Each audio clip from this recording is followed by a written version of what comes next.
नमस्कार। प्लेनेटेक्स में आपका फिर से स्वागत है। हमेशा की तरह आपसे निवेदन है, हमारे चैनल को सब्सक्राइब करें, बेल आइकन को जरूर दबाएं, हमारे वीडियोस को लाइक करें और फ्रेंड्स एंड फैमिली के साथ भी शेयर करें। दोस्तों, ऐसा लग रहा है कि अमेरिका और डोनाल्ड ट्रंप जो हैं वो अब धीरे धीरे, बहुत तेजी से बट धीरे धीरे दुनिया में आइसोलेशन उनकी बढ़ती जा रही है। कुछ कुछ देश जो कि पहले या तो न्यूट्रल थे या अमेरिकन कैंप में ही कह सकते हैं थे, रसिया के उसमें कभी नहीं थे या भारत के फेवर में नहीं थे वो सब देश भी भारत और रसिया के फेवर में आ रहे हैं। और सिर्फ इतना ही नहीं, अब तो नाटो में भी वो दरार पड़ती दिख रही है।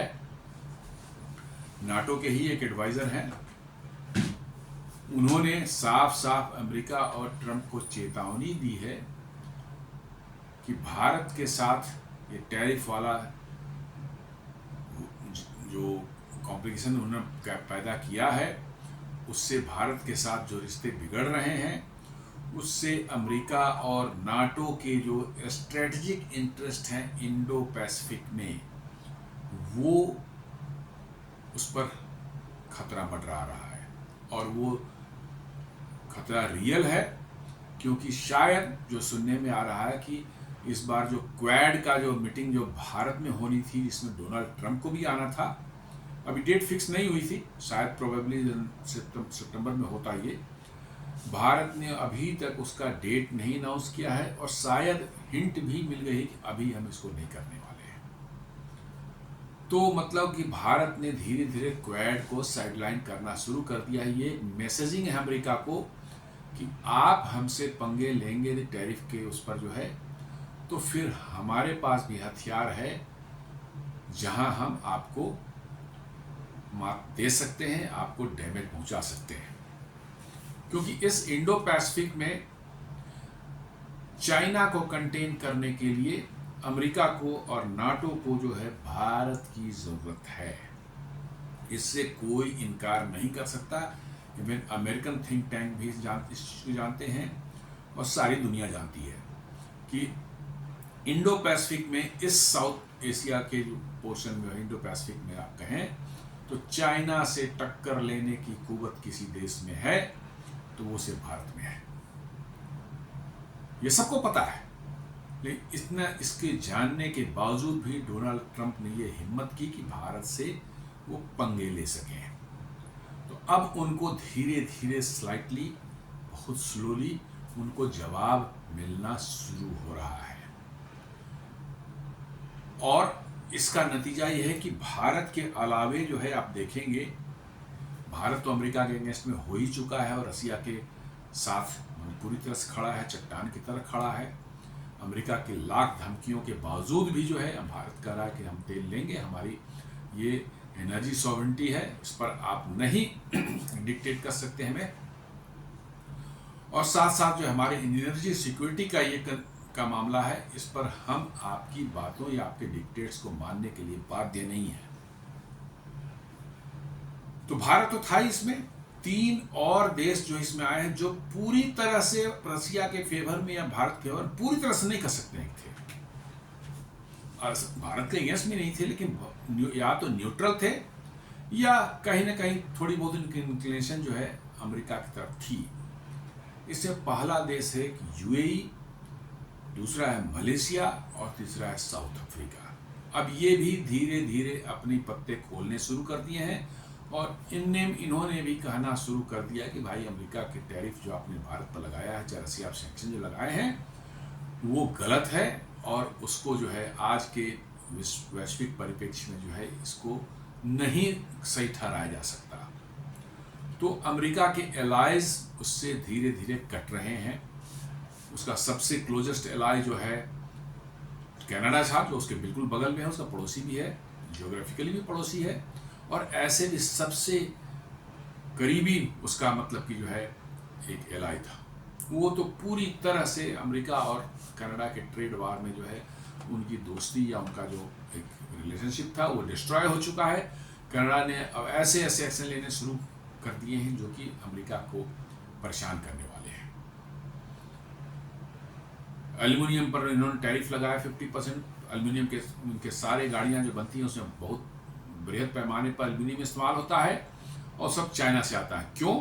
क्योंकि चाइना में cheap electricity, hydro electric electricity वहाँ पर अवेलेबल है, बहुत ज़्यादा मात्रा में वहाँ हाइड्रो इलेक्ट्रिसिटी बनती है और एल्युमिनियम इंडस्ट्री पूरी तरह से जो है बिजली पर आधारित है। अमेरिका में उसी एल्युमिनियम का बनाते हैं, तो हाई टैरिफ और हाई वेजेस की वजह से जो है ये अमेरिका कनाडा से आने वाले एल्युमिनियम से कम 40 से 50% तक महंगे हैं। तो गाड़ियाँ जो हैं वहाँ बननी अमेरिका में वो महंगी हो गई।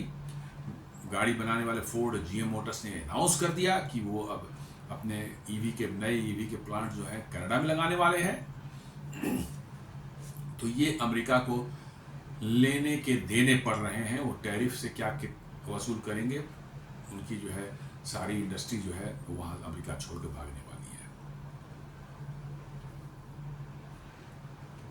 अब देख लीजिए कि अमेरिका का डिस्परेशन अब बढ़ रहा है और अब वो धीरे धीरे डिफेंसिव भी होते जा रहे हैं। उनको समझ में आ रही है कि उन्होंने क्या गलती कर दी। एक वहां के सीनेटर हैं लिंडसे ग्राहम, आपने इनका नाम अभी पिछले 1-2 हफ्ते में जरूर सुना होगा, जिन्होंने भारत को खुलेआम मीडिया में टेलीविजन चैनल में बैठकर कहा था कि भारत की इकोनॉमी को हम क्रश कर देंगे। और इन्होंने ही भारत पर जो है 500% टैरिफ लगाने का जो है एक बिल पेश किया था कांग्रेस में। जो है उनका देखिए उन कैसे वो मिमिया रहे हैं और कैसे वो उनकी भाषा बदल रही है। Hope India will use influence to end war, US senator Lindsey Graham urges India to help end Ukraine conflict. भाई आप 500% टैरिफ लगाने वाले थे, आप 500% टैरिफ लगाएं, आप इंडिया की इकोनॉमी क्रश करें। आपको इंडिया के इन्फ्लुएंस का अब पता चल रहा है। डोनाल्ड ट्रंप ने भारत की इकोनॉमी को डेड इकोनॉमी बोला था, साथ साथ ये भी बोला था कि इंडिया का कोई दुनिया में कोई इसका ये नहीं है, India is not a big player. फिर ये कहां से आप कर रहे हैं कि रसिया से अपना इन्फ्लुएंस इस्तेमाल करके इस यूक्रेन वार को आप खत्म करवाएं। तो उनकी अकल ठिकाने आ गई है। क्यों?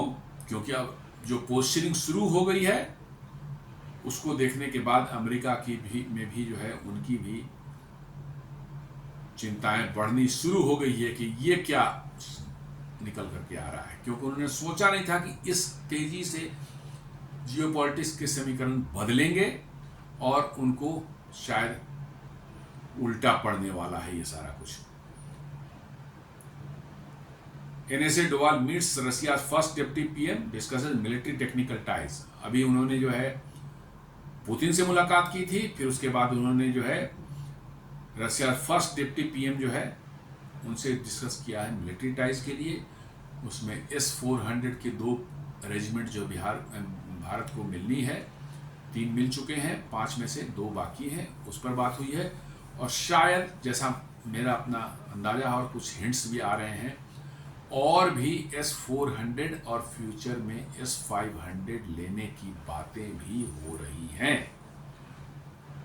इसके हिंट कल भी आए थे जब हमारे air chief marshal AP Singh ji ने जो प्रेस कॉन्फ्रेंस में बताया कि पाकिस्तान के 5 लड़ाकू जहाज और 1 अवाक्स को जो है हमारे एयर डिफेंस सिस्टम और उसमें भी जो है S-400 ने मार गिराया। मतलब 5 उनके फाइटर प्लेन्स और 1 अवाक्स, इन सबों को S-400 ने मार गिराया। हमारे दूसरे को तो मौका ही नहीं मिला इन हवाई जहाजों पर मतलब करने का, हाथ साफ करने का। जैसे MRSAM है, आकाश में एयर डिफेंस सिस्टम है, चूंकि ये तो निचले लेवल पर है। S-400 ने उनको पाकिस्तान की सीमा के हंड्रेड्स ऑफ किलोमीटर अंदर जो है वहीं मार के गिरा दिया। और उसमें लॉन्गेस्ट किल जो था अवाक्स का था, कहीं पेशावर के आसपास में जो है 315 किलोमीटर दूर जो है वो उड़ रहा था, उसको हमारे एयर डिफेंस सिस्टम S-400 ने मार गिराया।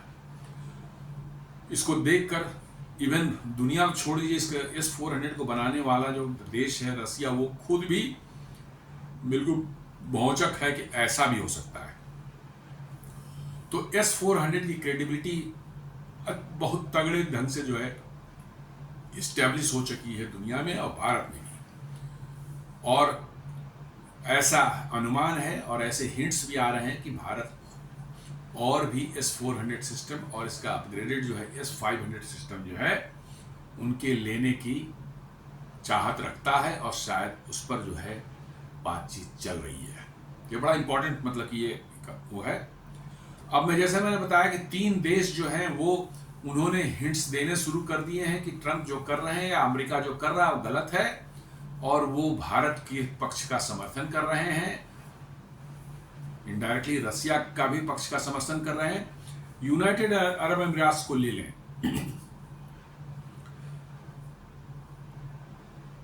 यूनाइटेड अरब अमीरात जो है उन्होंने जो है UAE has doubled trade with Russia since 2020, 2020 से में जो उनका ट्रेड था, अब उनका ट्रेड रसिया से दोगुना हो चुका है, and provides a financial haven for Russian capital. मतलब कि रसिया के जो उनके पास जो वेल्थ है या उनका कैपिटल है वो बहुत तगड़े ढंग से जो है UAE में इन्वेस्ट कर रहे हैं, जिससे उनको प्रॉफिट हो रही है और आगे और भी प्रॉफिट होगी। Its entry into BRICS in 2024 further position it as a non western aligned actor. 2024 में UAE को ब्रिक्स का मेंबर बनाया गया, और ब्रिक्स के मेंबर बनने के बाद जो है ये पूरी तरह से अब एक ब्रिक्स से अलाइंड और एक नॉन वेस्टर्न जो है आपको कंट्री नजर आ रहा है, और उसके एक्टिविटीज भी जो उस डायरेक्शन जा रही है वो ब्रिक्स को मजबूत करने की बात कर रहा है। भारत और रसिया के बीच में जो तेल की खरीद हो रही है उसमें पेमेंट की प्रॉब्लम हो रही थी, तो इंडिया ने जो है दिरहम और रूबल के बीच में जो ट्रेड किया, और इंडिया ने उस दिरहम को रुपी में पे किया। तो इनडायरेक्टली इंडिया के रुपी एंड रूबल ट्रेड को जो है वाया दिरहम करके जो है UAE ने बहुत बड़ी मदद की है भारत की, और इससे जो है अमेरिका का जो डॉलर पर जो रसिया पर लगा हुआ था बैन, उसको बाईपास करने में बहुत बड़ी सफलता भारत को मिली। तो UAE आपको मदद कर रहा है रसिया से अपने संबंधों को मजबूत करने के लिए, और खुद भी रसिया संबंध मजबूत कर रहा है। उसके ट्रेड 2020 से जो है लेकर अभी तक डबल हो चुके हैं, और प्लस बहुत हेवी इन्वेस्टमेंट रसिया का जो है हो रहा है UAE में। UAE is as summit host, Putin reportedly proposed holding a US-Russia summit in UAE, reinforcing the nation's role as a neutral or favorable venue for Moscow. हालांकि इसमें कुछ बदलाव आ गए हैं। पहले ये खबर निकल करके आई थी कि ट्रंप और पुतिन की जो मुलाकात होनी है यूक्रेन के वार को रोकने के संबंध में, वो UAE को प्रेफर किया था पुतिन ने एज ए वेन्यू। इसका मतलब है कि UAE जो है वो वेन्यू जो है पुतिन या रसिया को जो है पसंद है और अपने आप को कंफर्टेबल फील करता है, इसलिए उन्होंने प्रपोज किया था। बट अब ऐसा सुनने में आ रहा कि ये मीटिंग जो है शायद अलास्का में हो रही है। क्या रीज़न है आई डोंट नो। अलास्का थोड़ा सा मुझे भी ऑकवर्ड लग रहा है कि थर्ड प्लेस में दोनों मिलते तो it would have been much better, या ज़्यादा न्यूट्रल मतलब कि जो है नज़र आते, लेकिन ये अलास्का मिल रहे हैं। आई डोंट नो क्या हुआ है, बट पहले UAE को ही प्रेफर किया गया था।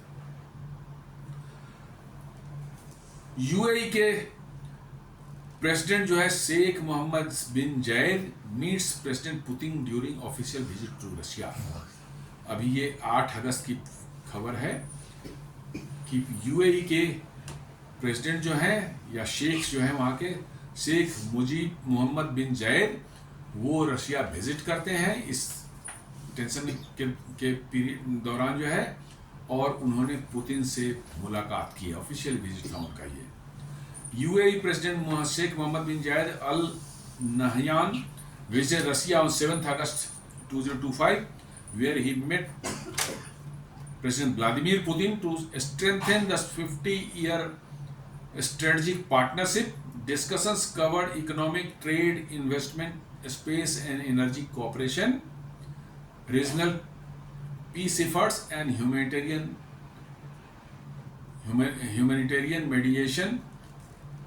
तो ये एक बता रहा है कि यूएई कैसे धीरे धीरे रसिया के क्लोज आ रहा है, रसिया के नज़दीक जा रहा है, जबकि यूएई ट्रेडिशनली जो है अमेरिकन ब्लॉक में ही हुआ करता था, नॉट फुली बट काफ़ी हद तक उसकी इंक्लिनेशन जो है रसिया के अमेरिका के तरफ ही थी यूएई की, बट अब नाउ इट इज़ चेंजिंग। तो एक आप देख रहे हैं कि यूएई भी भारत और रसिया के ग्रुप में नज़दीक आ रहा है, ब्रिक्स का मेंबर भी बन चुका है, तो नेचुरली है कि वो अब हम भारत और रसिया के नज़दीक पहुँच जरूर उसकी नज़दीकियाँ बढ़ेंगी। मलेशिया के लिए less explicit but part of the broader trend, मतलब बहुत ज़्यादा कुछ खास नहीं है, लेकिन थोड़ा ऐसा लग रहा है कि मलेशिया भी जो है, जो ट्रेंड चल रही है इंडिया और रसिया के साथ में जो है कोऑपरेशन बढ़ाने की और अमेरिका को धीरे धीरे साइडलाइन करने की, उसी ट्रेंड में ये भी दिख रहा है। While specific statements are limited, Malaysia's inclusion in Putin's recent diplomatic outreach, similar to that towards other BRICS and strategic partners, signal tacit inclination. मतलब कि अभी जो समस्याएं चल रही है यूक्रेन वार इन सबको लेकर के जो है और रशियन वार को लेकर के, इसमें पुतिन ने जो है मलेशिया से बात की है, उन्होंने मलेशिया से डिप्लोमेटिक आउटरीच बढ़ाया है और मलेशिया का भी झुकाव जो है रसिया की तरफ हो रहा है। मलेशिया जो है Russian arms fighter plane Su-30 MKI वगैरह यूज़ करता है, इसलिए नेचुरली उसके रिलेशंस तो हैं पहले से, लेकिन अब लग रहा है कि वो धीरे धीरे और रशियन कैंप में जा रहा है और इससे अमेरिका को एक डेफिनेटली जो है एक झटका लगने वाला है, अमेरिका की आइसोलेशन और बढ़ने वाली है।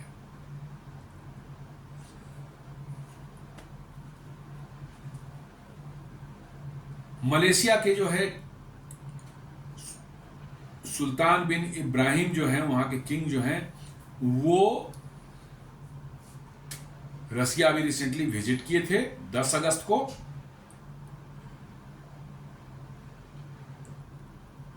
उनका 10 अगस्त तक उनका विजिट है, उन्होंने अभी विजिट किया है, 6 डे ट्रिप वहाँ मलेशिया में किया है।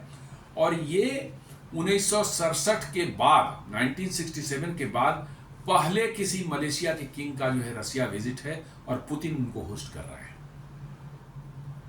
अभी जिस तरह टेंशन बनी हुई है, जियोपॉलिटिक्स जिस तरह से में खलबली मची हुई है, उसमें वहाँ के मलेशिया के किंग का जो है रसिया विजिट करना और पुतिन ने उनको ऑफिशियल मतलब कि वो होस्ट दिया वहाँ पर। 6 दिन का विजिट है, छोटा मोटा नहीं, 6 दिन का विजिट है। इसका मतलब बहुत सी बातें हुई हो to improve cooperation in sectors including state, trade, education and technology, ये सब बातें हुई हैं। मतलब कि मलेशिया भी रसिया के नज़दीक पहुँचने में उसको कोई गुरेज नहीं है, वो भी रसिया के नज़दीक अब जा रहा है और भारत तो रसिया के नज़दीक है ही, तो इसका मतलब है कि भारत से भी मलेशिया की नज़दीकियाँ बढ़ेंगी आने वाले समय में। अभी भी ठीक ठाक है, लेकिन नॉट वेरी पॉजिटिव, तो निगेटिव भी नहीं है, न्यूट्रल कह सकते हैं। लेकिन रशियन कैंप में यदि वो उसकी इन्फ्लुएंस बढ़ती है, रसिया का इन्फ्लुएंस जो मलेशिया की ओर बढ़ता है, तो निश्चित रूप से भारत के साथ भी उसके संबंध पहले से ज़्यादा अच्छे होंगे। उन्होंने कहा है वहाँ पुतिन के साथ जो है, we see Russia as partner we can trust. साफ साफ उन्होंने कहा कि रसिया को हम एज ए पार्टनर की तरह से देख सकते हैं, जिस पर हम भरोसा कर सकते हैं। ये बहुत बड़ी स्टेटमेंट है जियोपॉलिटिक्स के हिसाब से जो है, और ये अमेरिका को बिल्कुल अच्छा नहीं लगा होगा और ट्रंप को तो बिल्कुल नहीं। अब तीसरा एक है south Africa. South Africa traditionally जो है न्यूट्रल ही रहा है, बहुत ज़्यादा उसका रोल नहीं रहा है। माना जाता है कि अमेरिकन इन्फ्लुएंस में भी उतना ज़्यादा नहीं था, इधर भी नहीं था, लेकिन अब उसने भी जो है रसिया और इंडिया ब्लॉक के साथ जो है थोड़ी नज़दीकियाँ बढ़ानी शुरू कर दी है। Neutral to pro Russia posture, पहले न्यूट्रल जैसा था, अब प्रो रशिया पोस्चर दिखा रहा है। President Ramaphosa's government has consistently refrained from condemning Russia and has even permitted Russian military logistics, including docking of a sanctioned ship and hosting naval exercises with minimal Western criticism. पहले ये बहुत pro रसिया नहीं थे, लेकिन अब धीरे धीरे उनको रसिया के साथ नज़दीकियां बढ़ाने में प्रो रसिया में उनको हेजिटेशन नहीं है। उन्होंने कोई रसिया को कंडेम करने का कोई अभी तक मतलब वैसा मतलब कि नहीं दिया है स्टेटमेंट। उन्होंने अच्छा मतलब कि जो है को अपने आप को एक रिफ्रेन किया है उस तरह के स्टेटमेंट देने से। And even permitted Russian military logistics, उनके शिप्स वहाँ पर डॉक हुए हैं और कुछ नेवल एक्सरसाइजेज भी साउथ अफ्रीका के साथ मिलकर हुई है। इसका मतलब है कि मिलिट्री कोऑपरेशन बढ़ रहा है, तो नेचुरली है कि और भी नज़दीकियाँ बढ़ेंगी अदर कुछ और क्षेत्रों में। तो मान सकते हैं कि झुकाव जो है न्यूट्रल से प्रो रशिया की तरफ जो है हो रहा है थोड़ा थोड़ा। ये अमेरिका को पसंद नहीं आएगा, लेकिन अब जो जियोपॉलिटिकल सिचुएशन सी बन रही है उसमें अमेरिका और ट्रंप को ये फेस करना ही पड़ेगा। BRICS alignment and pragmatic diplomacy, South Africa's action reflect its reliance on BRICS platforms. आप ये भी जान लें कि साउथ अफ्रीका ब्रिक्स का भी एक मेंबर, हालांकि फाउंडिंग मेंबर्स नहीं था, बाद में ज्वाइन किया था, बट ये एक उसका मेंबर है। बहुत एक्टिव नहीं था इसमें, प्रोएक्टिव नहीं था ब्रिक्स में, लेकिन अब उसके जो है एक्टिविटीज ब्रिक्स में बढ़ रही हैं और रसिया से नज़दीकियां दिखने लगी हैं। Even though peace initiatives were proposed, Russia rebuffed from them entirely. तो आप जैसे हम देख रहे हैं कि तीन देश जो है जो पहले या तो न्यूट्रल थे, चाहे अमेरिकन खेमे की तरफ उनका झुकाव था, अब वो न्यूट्रल ना होकर थोड़ा जो रसिया की तरफ वो उनका इंक्लिनेशन बढ़ रहा है। और यही चाहिए। अमेरिका की डोमिनेंस जो दुनिया में है उस पर नियंत्रण रखने के लिए जो है आपको जो है दूसरे खेमे में, जो कि ब्रिक्स कर सकते हैं या रसिया इंडिया का एक एक्सिस जो है वो कर सकते हैं, चाइना को भी इंक्लूड कर लीजिए उसमें। हालांकि चाइना भारत की जो है ताल्लुकात अच्छे तो है नहीं और चाइना बहुत भरोसा भी नहीं कर सकते, बट गिवन द सिचुएशन जैसी अभी है उसमें आपको थोड़ा सा कॉम्प्रोमाइज़ तो करना पड़ सकता है। तो इन तीनों की जो एक्सिस है उस एक्सिस के तरफ जो है दुनिया के देश धीरे धीरे जो है उनका झुकाव बढ़ रहा है। ब्रिक्स के जो है ज़्यादातर नेशन जैसे ब्राज़ील हो गया, आपको ईरान हो गया, ये सब तो ऑलरेडी जो है रसिया के प्रो रसिया बन चुके हैं अच्छे से। अभी आपने देखा होगा ब्राज़ील के प्रेसिडेंट लूला डी सिल्वा का जो है बयान जो आया था, जब उस वक्त ब्राज़ील पर प्रेसिडेंट ट्रंप ने जो है 50% टैरिफ ठोका था और एक टोंट मारने के सिलसिले में जो है इस पर उसको सरकास्टिक वे में उन्होंने कहा कि उनको ज़रूरत है कुछ टैरिफ वारिफ बात करें तो हमें फ़ोन कर ले, हम देखेंगे। उन्होंने साफ कहा डी सिल्वा ने जो है, लूला डी सिल्वा ने, कि हम ट्रंप से बात ही नहीं करेंगे, हमें बात करनी होगी, हम पुतिन से बात करेंगे, शी जिनपिंग का, हम मोदी से बात करेंगे। सबसे पहले उन्होंने मोदी का, हमने मोदी से बात करेंगे, फिर उनका शी जिनपिंग से बात करेंगे, फिर उनका पुतिन से बात करेंगे। इसका मतलब वो ऑलरेडी जो है इस खेमे में एक एक्टिव मेंबर बन चुके हैं। तो धीरे धीरे इस तरह अमेरिका को आइसोलेट करने की जो है एक चल रही है। यूरोपियन यूनियन में बहुत बड़ा फ्रैक्चर ऑलरेडी दिख रहा है। जैसा मैंने बताया उनके एडवाइजर ने ट्रंप को वार्न तक कर दिया है कि भाई आप ये कर रहे हैं तो आप बहुत बड़ा मतलब कि ये कर रहे हैं, जुआ खेल रहे हैं, बहुत परेशानी हो सकती है आपको।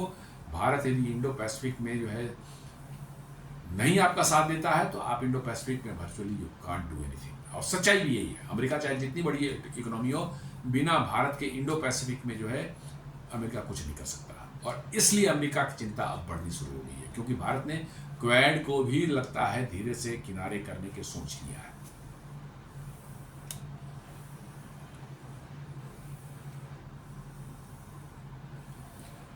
जैसा मैंने बताया कि ये कैसे अमेरिका अब धीरे धीरे उनको भी समझ में आने लगी है। ये लिंडसे ग्राहम जो है उन्होंने कहा कि मतलब कि आप मैंने अमेरिका इंडिया जो है भारत अपने इन्फ्लुएंस का इस्तेमाल करके रसिया पर इस युद्ध को रुकवाए। और कुछ ही दिन पहले, ज़्यादा नहीं, हफ्ते दिन पहले जो उन्होंने कहा कि अमेरिका के भारत की इकोनॉमी को हम लोग क्रश कर देंगे। देखिए कितना बड़ा एरोगेंस है, क्रश कर देंगे, 500% टैरिफ लगा देंगे। अरे भाई, हम तुम्हें अपना माल ही नहीं बेचेंगे, तो 500 लगाओ चाहे 5000 लगाओ, हम अपना माल ही नहीं बेचेंगे। और भारत ने ये कोशिश शुरू कर दी है अमेरिका से अपने प्रोडक्ट्स को डाइवर्सिफाई करके, है दूसरे कंट्रीज की तरफ जो है कस्टमर्स खोजने शुरू हो गए हैं। और इसके परिणाम अगले 2-4-6 महीने में आपको मिलने लगेंगे। आपको ढूंढने की जरूरत है। आपको आसानी से अमेरिका में माल बिक रहा था आपका, आप वहीं बेच रहे थे। वहाँ नहीं बेचना है, कहीं और बेचना है, तो कस्टमर ढूंढने पड़ेंगे, मिल जाएंगे। ऐसा तो नहीं भारत के प्रोडक्ट्स की क्वालिटी का दुनिया में कोई नहीं आता। भारत के प्रोडक्ट्स की क्वालिटी पर कोई उंगली नहीं उठा सकता दुनिया में, चाहे फार्मास्यूटिकल हो, चाहे टेक्सटाइल हो, चाहे इंजीनियरिंग गुड्स हो, चाहे ऑटो पार्ट्स हो। आप किसी भी क्षेत्र में चले जाए, इवन IT फील्ड में चले जाए, इलेक्ट्रॉनिक्स में चले गए, आप आजकल जो स्मार्टफोन बन रहे हैं उसमें चले जाए, भारत की क्वालिटी पर कोई उंगली नहीं उठा सकता। We are making the world class products. तो उनके कस्टमर मिलने में कोई परेशानी नहीं है। ये अमेरिका की हेकड़ी जो है सिर्फ वो फील कराता था कि भारत को जो है सिर्फ हम ही मार्केट है, हमारे यहाँ नहीं बेचेगा तो जैसे भारत भिखमंगा हो जाएगा। ऐसा नहीं है। तो ये लिंडसे ग्राहम जो है, इनके होश ठिकाने आ रहे हैं धीरे धीरे। इनकी सारी हेकड़ी बाहर निकल आई है और ये अब कह रहे हैं कि इंडिया अपना इस्तेमाल करे। अरे भाई, तुम्हारे प्रेसिडेंट ने कहा कि India is not a big power in the world, India की इकोनॉमी डेड है, फिर क्यों आ रहे हो?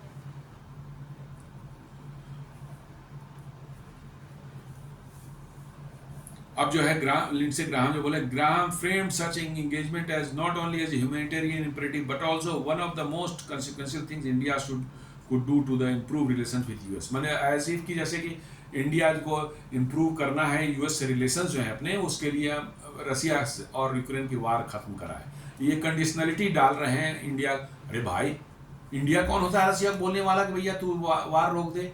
और इंडिया को बोलने से रसिया रोक क्यों देगा? तेरी इतनी थी औकात थी, अमेरिका को इतनी औकात थी, तू रुकवा लेता भाई। तो ऐसा तो तू कर नहीं पाया। अब औकात पता चलेगी अमेरिका को कि उसे क्या औकात है। पहले तो प्रेसिडेंट ट्रम्प बोलते थे इलेक्शन समय जो है, मेरे बनते जो है 24 घंटे में रुकवा दूंगा। क्या हो गया उस 24 घंटे का भाई? और अब भारत को कह रहे हैं कि भाई अमेरिका के साथ रिलेशन सुधारने हैं, तो थोड़ा सा रसिया से कह करके वार रुकवा दीजिए। कमाल है। तो ये इस तरह से दुनिया की जियो पॉलिटिक्स जो है ऐसे बदल रही है और अमेरिका के होश अब धीरे धीरे ठिकाने आ रहे हैं। अब वहाँ के अंदर में भी लोगों ने ट्रम्प को घेरना शुरू कर दिया, बुरी तरह से घेरना शुरू कर दिया है। आज किसी ने, मैं कहीं देख रहा था, किसी ने मीडिया ब्रीफिंग में किसी ने इंडिया के बारे में पूछ लिया, ट्रम्प ने नहीं इंडिया के बारे में कुछ नहीं बोलूँगा। अभी तो कल बोल रहे थे वो कि 8 घंटे होने दीजिए, 8 घंटे बाद जो मैं इंडिया पर सेकेंडरी सैंक्शंस लगाऊंगा, टैरिफ में गो अप टू 250%। और अब वो करेंगे नहीं, इंडिया के बारे में कुछ नहीं बोलूंगा। तो इसका मतलब है कि कहीं ना कहीं से उन पर दबाव पड़ना शुरू हो गया है और अब उनको समझ में आ रही है कि वो कितनी बड़ी गलती कर बैठे। वही करेगा irony, he wanted to crush Indian economy. उन्होंने कहा था कि हम इंडिया को क्रश कर देंगे।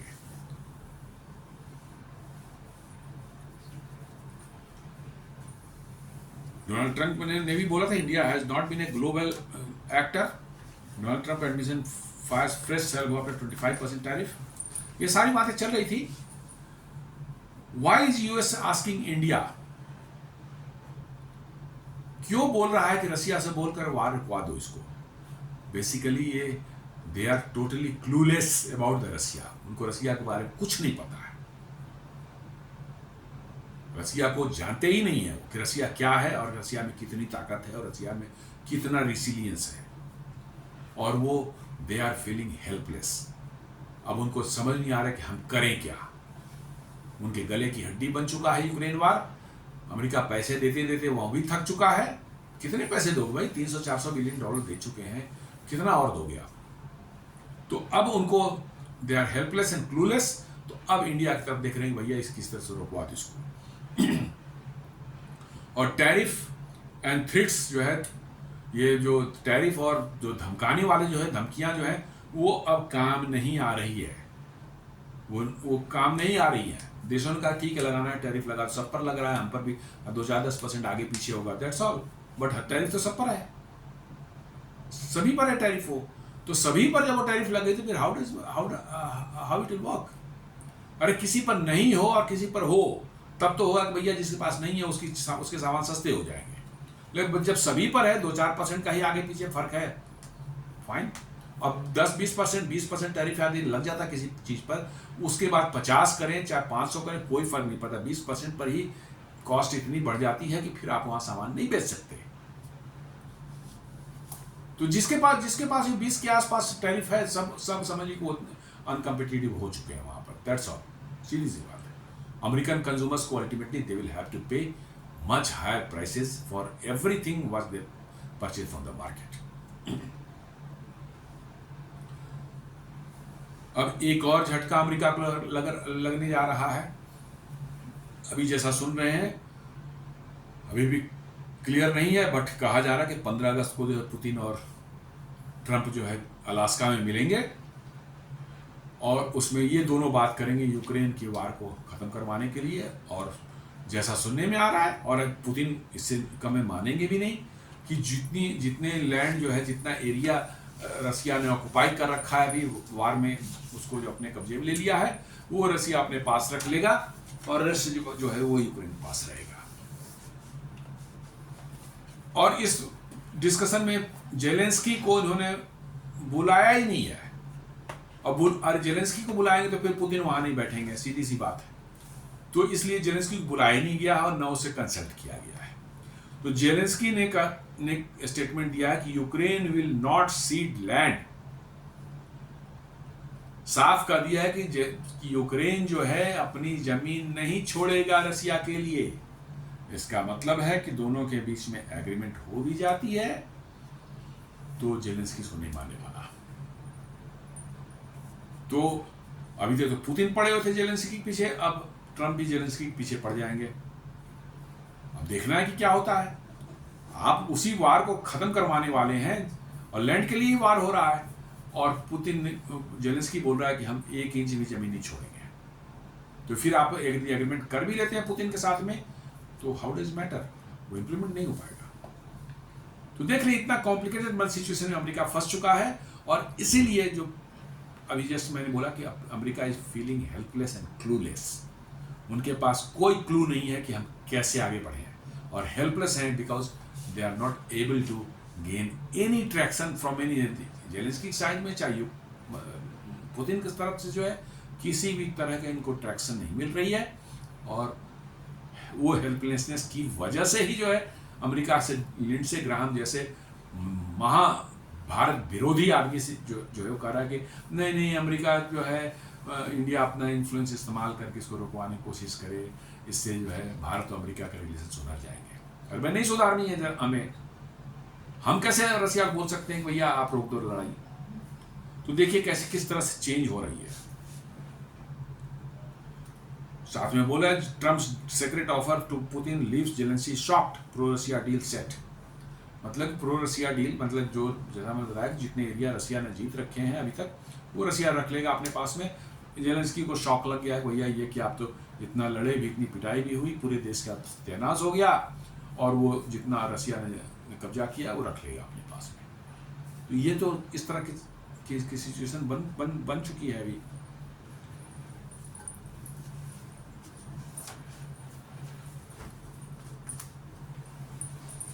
इंडिया रसिया टाइज तो आप जान ही रहे हैं कि कितने पुराने और कितने दुरुस्त ढंग से चल रहे हैं। India is one of the Russia's biggest trading partners since the war began, especially in discounted oil and defense product imports. और लेकिन ये रसिया अमेरिका को ये पच नहीं रहा है। US is desperate.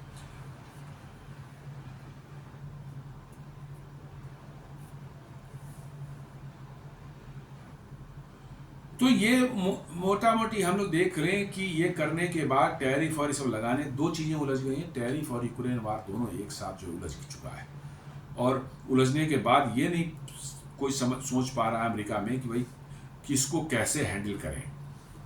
टैरिफ वार को कैसे हैंडल करें, अमेरिका को इस वार को कैसे हैंडल करें। साथ साथ जो है अमेरिका को एक थ्रेट जो है अपने मिलिट्री इंडस्ट्रियल कॉम्प्लेक्स पर दिखने लगा है। जिस तरह से उनके ऑर्डर्स कैंसिल हो रहे हैं F-35 के, स्पेन ने कैंसिल किया $7.2 बिलियन का, स्विट्जरलैंड ने किया $9.2 बिलियन का, भारत ने जो है अभी बातचीत शुरू भी नहीं हुई थी, भारत ने उसके पहले ही बोल दिया कि हमें नहीं लेना है। और एक और बैड न्यूज F-35 के लिए, आज ही जैसे भारत के त्रिवेंद्रम एयरपोर्ट पर इमरजेंसी कंडीशंस में जो है, क्या इमरजेंसी थी किसी ने बताया नहीं, कुछ बताया नहीं, जो यूके की रॉयल नेवी की F-35 थी वो उतरी थी और करीब 1.5 महीने तक वहाँ पड़ी रही और 4 टीम वहाँ से आई, तब किसी तरह जान बचा करके किसी उड़ाकर उसको ले गए। आज फिर वही चीज़ हो गई है जापान में फिर रॉयल नेवी का F-35 भी जो है वो वहाँ के एक सिविलियन एयरपोर्ट पर जो है इमरजेंसी कंडीशन में उतरा। पायलट ने ATC से बात की और इमरजेंसी डिक्लेयर कर दिया कि साहब हमारा प्लेन जो है कंट्रोल में नहीं आ रहा है, क्रैश हो सकता है, हमें उतरने की परमिशन दी जाए। परमिशन दी गई और वहाँ फिर उतर गया। फिर वही जो इंडिया में तमाशा हुआ था 1-2 महीने का जो है वही वहाँ पर ही होने वाला है। मतलब F-35 की इज्जत जो है बिल्कुल नीलाम हो चुकी है और अब इसको मेरा अपना मानना है कि अब इसको दुनिया के शायद ही कोई देश खरीदे। और दुनिया के किसी और देश की तो बात छोड़ दीजिए, अमेरिकी एयरफोर्स जो है वो भी अब तंग आ चुकी है इस F-35 की। इतने क्रैशेज हुए हैं पिछले कुछ सालों में कि वो भी परेशान हो चुके हैं और इसकी मेंटेनेंस जो है it is nightmare for the technician and engineers of the US air force. तो इनकी जो है F-35 की जो पूरी जो इसकी जो ये थी, इसके अगेंस्ट जो चारों तरफ जो ऑरा बना रखा था इन्होंने कि दुनिया का सबसे ताकतवर, सबसे एडवांस, सबसे मतलब सॉफिस्टिकेटेड, सबसे कॉम्प्लेक्स प्लेन जो है बिल्कुल जो है $2 ट्रिलियन इसके डेवलपमेंट में खर्च किया गया और ये सारी दुनिया को बेचकर जो है इससे मोटा माल कमाना चाहते थे। आज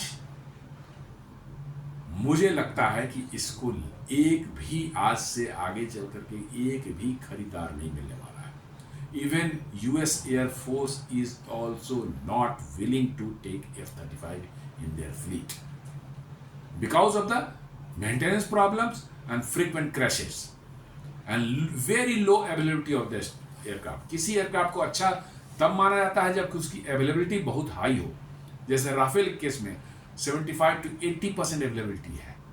Su-30 MKI कम है, थोड़ा 60% है, और भी कम था, लेकिन इसको अब इम्प्रूव करके जो है इसके पार्ट्स जो है इंडिया में भी बहुत से बनाए जाने लगे हैं। इसकी इंडियनाइजेशन काफ़ी इंडिया में हुई, तो अब ये इम्प्रूव होकर 60% हुआ, थोड़ा और इम्प्रूव कर जाएगा तो और बढ़िया हो जाएगा।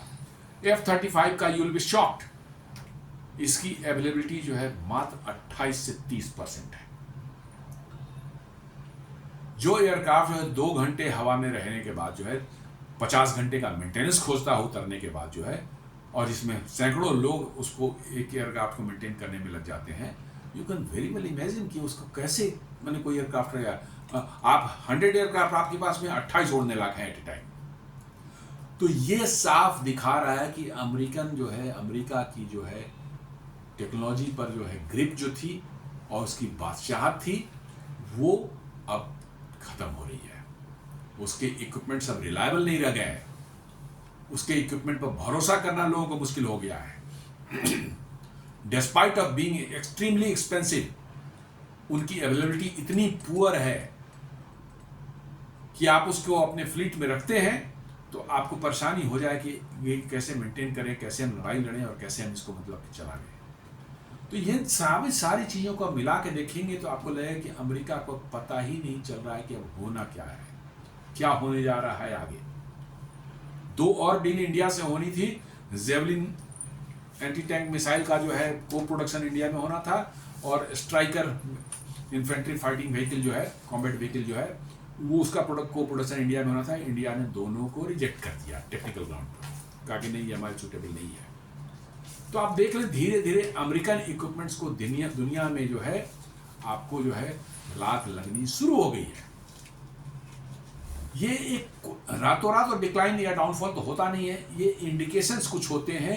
उस इंडिकेशंस को आप डॉट्स कनेक्ट करके देखें तो आपको लगेगा कि हाँ अब इस बार ये हुआ, इस बार क्या फर्दर डाउन हुआ, इस तरह से हुआ, ये कंट्री ने फलां चीज़ रिजेक्ट किया, इस कंट्री ने इस चीज़ को, मतलब कि अब धीरे धीरे अमेरिकी प्रोडक्ट्स को जो है रिजेक्ट करना जो है लोगों ने शुरू कर दिया है।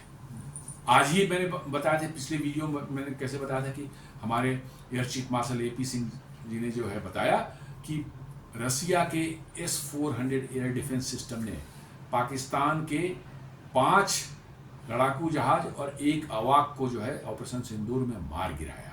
वो 5 हमारे किसी हवाई जहाज ने नहीं मार गिराए थे, ये सभी एयर डिफेंस सिस्टम्स ने मार गिराए थे। और वो भी कौन? रसिया द्वारा सप्लाई किए गए जो है S-400। और ये पाकिस्तान के अंदर में, कोई 50 किलोमीटर अंदर में, कोई 100 किलोमीटर के अंदर में, वहीं मार के गिरा दिए गए। इतनी लंबी रेंज है इसकी, और इसकी डर से जो है पाकिस्तान के एयरफोर्स सारे के सारे बिल्कुल पीछे चले गए, लड़ने के मूड में ही नहीं, वो पीछे चले गए। उनका कोई स्टैंड ऑफ वेपन काम ही नहीं करता क्योंकि डिस्टेंस इतना ज़्यादा हो गया था, तो वो सब चले गए। उनका पूरा का पूरा एयरफोर्स इनइफेक्टिव हो गया। और साथ में अमेरिका के घाव पर नमक छिड़कने के लिए उन्होंने कह दिया कि इन 5 में 2 F-16 भी थे। मतलब आप देख लीजिए कितनी बड़ी ये मैसेजिंग है, जियोपॉलिटिकल मैसेजिंग है अमेरिका के लिए कि आपके द्वारा जो आपका फ्लैगशिप प्रोजेक्ट है, मैंने कहा था पिछली वीडियो में, जैसे कि 4,500 F-16 अब तक दुनिया में बन चुके हैं। सबसे ज़्यादा कोई प्लेन बना है दुनिया में, F-16 बनाया, अभी भी बन रहा है, अभी बिक रहा है। उसको किसने मार गिराया? S-400 ने। S-400 ने F-16 को हवा में मार के गिरा दिए। तो ये एक जियोपॉलिटिकल मैसेजिंग है, और ये बहुत बड़ा डेंट लग रहा है आपको अमेरिका के जो वेपन मैन्युफैक्चरर्स हैं उनकी कैपेबिलिटी, और अमेरिकन के वेपन्स जो हैं उनकी क्वालिटी और उनकी रिलायबिलिटी पर। और ये कहीं न कहीं अमेरिका को बहुत ज़्यादा खतरा महसूस हो रहा है कि यदि ये ट्रेंड बढ़ता गया इस तरह से, तो उसके मिलिट्री एंड इंडस्ट्रियल कॉम्प्लेक्स खतरे में आ जाएगा। साथ साथ ये भी इंडिया ने कहा कि उनके 3 जो है AN-77 3D जो है एडवांस रडार, जिनकी 450 किलोमीटर की रेंज होती है, supplied by Lockheed Martin air defence system का रडार है। ये लॉकहीड मार्टिन सप्लाई किया था, बहुत ही एडवांस माने जाते हैं, अमेरिका में भी इस्तेमाल होते हैं और नाटो कंट्रीज भी इस्तेमाल करते हैं इसका। उसको भी भारत के लॉयटरिंग मिनिशन ने चकनाचूर कर दिया। तो आप समझ सकते हैं कि अमेरिकन इक्विपमेंट पर कितनी बड़ी, उनके साख पर कितना बड़ा भट्टा लगा है इस ऑपरेशन सिंदूर में। और आप देखे हो कि इसी वजह से ऑपरेशन सिंदूर खत्म होते ही जो है प्रेसिडेंट ट्रंप बौखला गए हैं, और उसी समय से भारत के खिलाफ अनाप शनाप जो है जहर उगल रहे हैं। वो कुछ भी करना चाह रहे हैं बिकॉज कि उनके साख पर बट्टा लग चुका है। अमेरिका का मैंने बताया था डॉलर, मिलिट्री इंडस्ट्री कॉम्प्लेक्स और उनके टेक कंपनीज, इसके अलावा अमेरिका को चौथा कुछ है ही नहीं। और इन तीनों में से एक भी जाएगा तो उसके साथ अमेरिका को भी ले जाएगा। और यही नजर हमें लग रहा है कि सबसे पहला जो है जाने वाला उसमें जो कॉलम है, स्तंभ है, वो होगा उनका military industrial complex. The moment दुनिया में उनके हथियारों की रिलायबिलिटी खत्म होगी, उनके जो है हथियार निर्माताओं का जो वहां जो वर्चस्व चलता है उस पर जो है आघात होना शुरू हो जाएगा। और ये लग रहा है कि अब धीरे धीरे उस डायरेक्शन चीजें बढ़ रही हैं। अभी 2-3 कंट्रीज में F-35 रिजेक्ट किया है, 3 कंट्रीज और हैं जिन्होंने F-16 रिजेक्ट किया है। मेरे पास नाम नहीं है, मैं बता नहीं पा रहा हूँ, बट ये कहीं पर न्यूज़ में रेफरेंस में देखा कि 3 कंट्रीज और हैं जो F-16 अमेरिका ने ऑफर किया था, दे हैव ऑल्सो रिजेक्टेड। इसका मतलब है कि अमेरिकन इक्विपमेंट्स को अब दुनिया भर में जो है रिजेक्शन मिलनी शुरू हो गई है, जिसमें पहले उनकी बादशाह थी। और आपको जानकारी होनी चाहिए कि एक साल 2024 में $318 बिलियन का इक्विपमेंट, जो मिलिट्री इक्विपमेंट है, अमेरिका ने एक्सपोर्ट किया था। समझ सकते हैं एक आइटम सिर्फ मिलिट्री इक्विपमेंट है, $318 बिलियन का बहुत बड़ा अमाउंट होता है।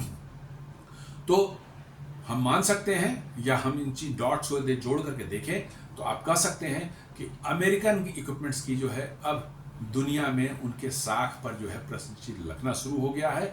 और एक बार प्रश्नचिन्ह लगना शुरू हो जाता है तो फिर वो रुकता नहीं है, वो धीरे धीरे खाई बढ़ते ही जाती है। आप देख लीजिए भारत के इक्विपमेंट जो परफॉर्म जो किया है S-400 और आकाश और MR सैम ने जो है ऑपरेशन सिंदूर में, सडनली जो है इनकी डिमांड दुनिया में बढ़ गई है, सडनली बढ़ गई है, हर तरफ से क्वेरीज आ रही हैं।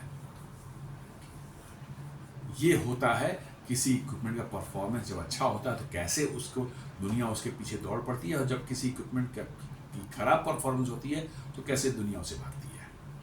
तो दोस्तों ये एक छोटा सा एक विश्लेषण था आज जियोपॉलिटिक्स के बदलते हुए समीकरण पर, जहां पर 3 देश मैंने बताया, UAE, मलेशिया और साउथ अफ्रीका, कैसे या तो प्रो अमेरिकन थे या न्यूट्रल थे, वो कैसे प्रो रशियन हो रहे हैं, रसिया हो रहे हैं या प्रो भारत हो रहे हैं। इस पर एक छोटा सा विश्लेषण मैंने बनाया था। मैं उम्मीद करता हूं कि ये वीडियो आपको पसंद आया होगा। आप इसे लाइक करें, सब्सक्राइब करें हमारे चैनल को, वीडियोस को फ्रेंड्स एंड फैमिली के साथ शेयर करें और बेल आइकन दबाना बिल्कुल नहीं भूलें। धन्यवाद।